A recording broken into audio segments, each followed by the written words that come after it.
Once in royal David's city stood a lowly cattle shed, where a mother laid her baby in a manger for a bed. Mary was that mother mild, Jesus Christ, her little child.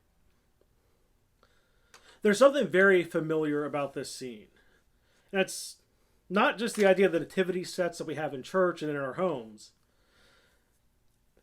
And it's not the imagery we normally have the nativity when we watch holiday specials and Christmas movies or cartoons. Because this first verse really sets a scene that is different from what we expect. We normally expect the choir of angels and the shepherds, but they're missing. The menagerie of animals is nowhere to be seen. There's no mention of any astrological events or astronomical events. Instead, it's a very simple scene. This sets the scene for being familiar because of what the focus is.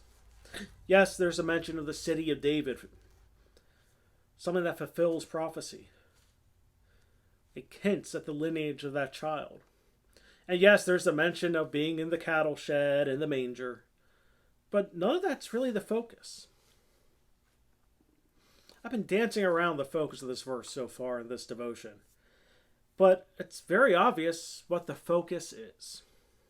The focus is on Mary and Jesus Christ, the mother and the child. And this is an image that is really familiar to many of us. We've seen mothers holding their children. Some have been present at the birth of our own children.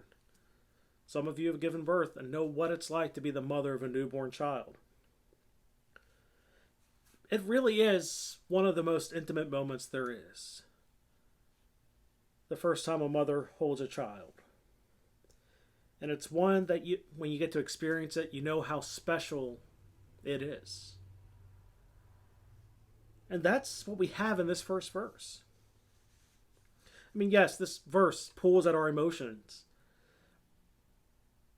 But it is more than just the emotions of a nice, quiet, comforting image of Mary comforting the newborn Jesus. It's a reminder of something else. Jesus was born. Yes, Jesus Christ was the Son of God. He was God incarnate on earth. But here, he's a human infant, enjoying that special moment with his earthly mother. There are so many times when we focus on the nativity, we look at what is special and majestic and supernatural, at all those things that were part of Christ's birth, that sometimes you go right over one of the things that we can relate to the most. Yes, Jesus Christ was God, but Jesus Christ was human. And here in this first verse, in this tender moment with Mary, we can see his humanity. I will see you tomorrow.